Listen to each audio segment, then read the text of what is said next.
Si paling perdana.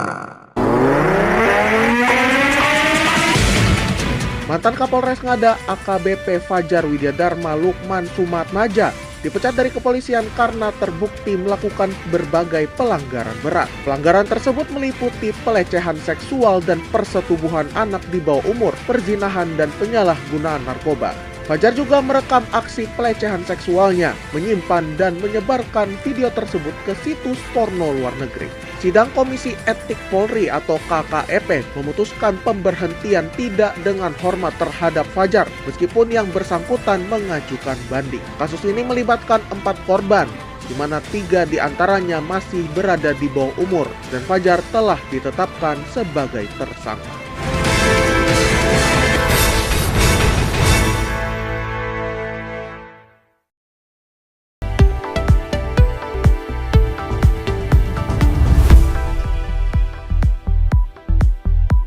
Assalamualaikum warahmatullahi wabarakatuh dan selamat bergabung dalam DNP in the Morning untuk edisi 18 Maret 2025. Ragam informasi yang faktual dan terkini telah kami siapkan untuk mengawali hari Anda. Saya Kevin Manoy dan berikut fokus utama kami untuk pagi ini.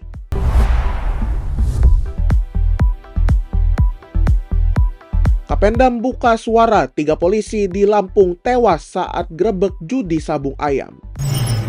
Kepala Bappenas minta Bulog cek stok beras di gudang.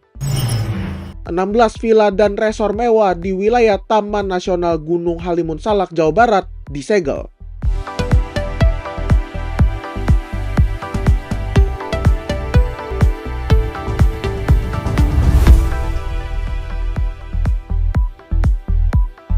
Tim penegakan hukum Kementerian Kehutanan telah menyegel 16 villa dan resort mewah di Taman Nasional Gunung Halimun Salak, Kecamatan Pamijahan, Kabupaten Bogor pada 17 Maret 2025. Penyegelan ini dilakukan sebagai upaya penyelamatan ekosistem TNGHS yang juga merupakan daerah aliran sungai atau Das Cisadane yang mengalami kerusakan akibat alih fungsi lahan menjadi kawasan penginapan mewah. Kerusakan ekosistem tersebut diduga menjadi salah satu penyebab banjir besar di Jabodetabek beberapa waktu lalu karena berkurangnya daya resap air di hulu Das Cisadane.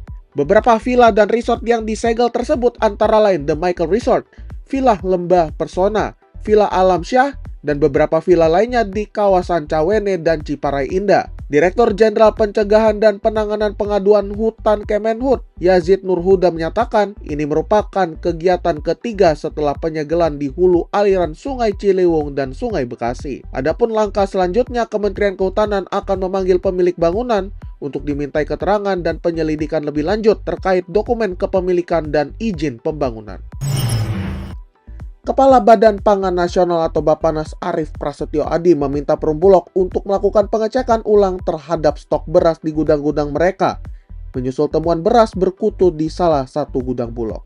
Pengecekan ulang ini bertujuan untuk memastikan kualitas beras tetap terjaga dan layak konsumsi sebelum didistribusikan kepada masyarakat, mengingat temuan beras berkutu sebelumnya telah menjadi sorotan. Arief menekankan bahwa distribusi beras harus memenuhi standar kualitas yang baik dan beras yang tidak layak konsumsi harus segera ditangani dengan perawatan yang sesuai prosedur, seperti pengaturan kadar air dan pengendalian kelembapan. Ia membantah isu yang menyebutkan pemerintah mengizinkan peredaran beras berkutu. Ia juga menegaskan komitmen Bappenas untuk memastikan masyarakat mendapatkan beras berkualitas baik melalui program bantuan pangan. Bulog juga telah berkomitmen untuk melakukan perawatan rutin termasuk fumigasi berkala guna menjaga kualitas stok beras, dan Bappenas terus berkoordinasi dengan berbagai pihak untuk menjaga stabilitas harga dan pasokan beras di pasar menjelang Idul Fitri.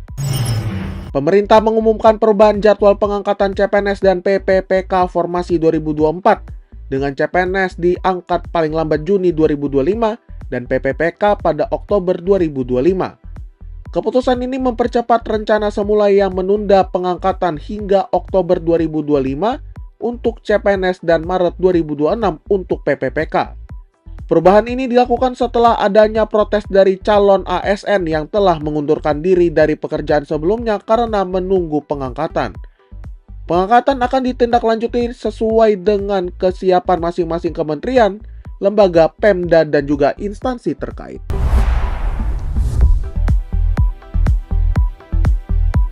Tiga anggota polisi dari Polres Waikanan, Lampung tewas ditembak saat menggerebek lokasi judi sabung ayam di Kampung Karamanik pada Senin 17 Maret.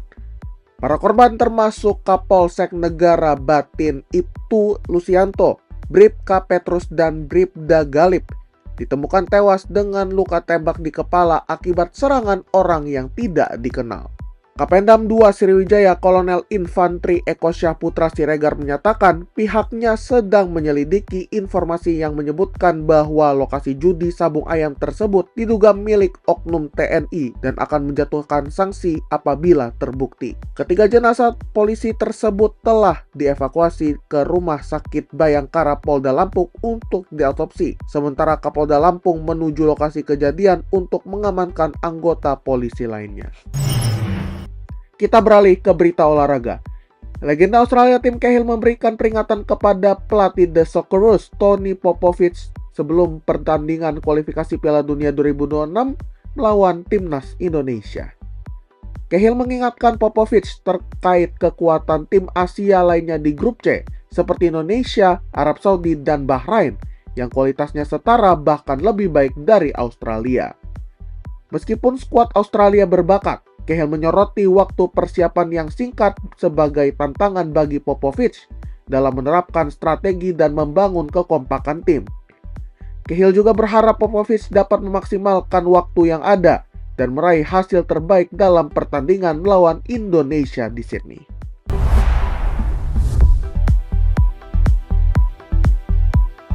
Sahabat DNP, itulah berita-berita yang dapat kami sampaikan dalam DNP in the Morning untuk hari ini. Tetap dengarkan kami setiap Senin hingga Jumat di platform podcast kesayangan Anda serta kanal YouTube DNP Media Network. Ikuti juga DNP on the Weekend setiap Sabtu dan Minggu di platform podcast kesayangan Anda. Kritik dan saran dapat Anda layangkan melalui email kami di redaksi@dnpmedianetwork.com. Mewakili kerabat kerja yang bertugas, saya Kevin Manoy pamit undur diri.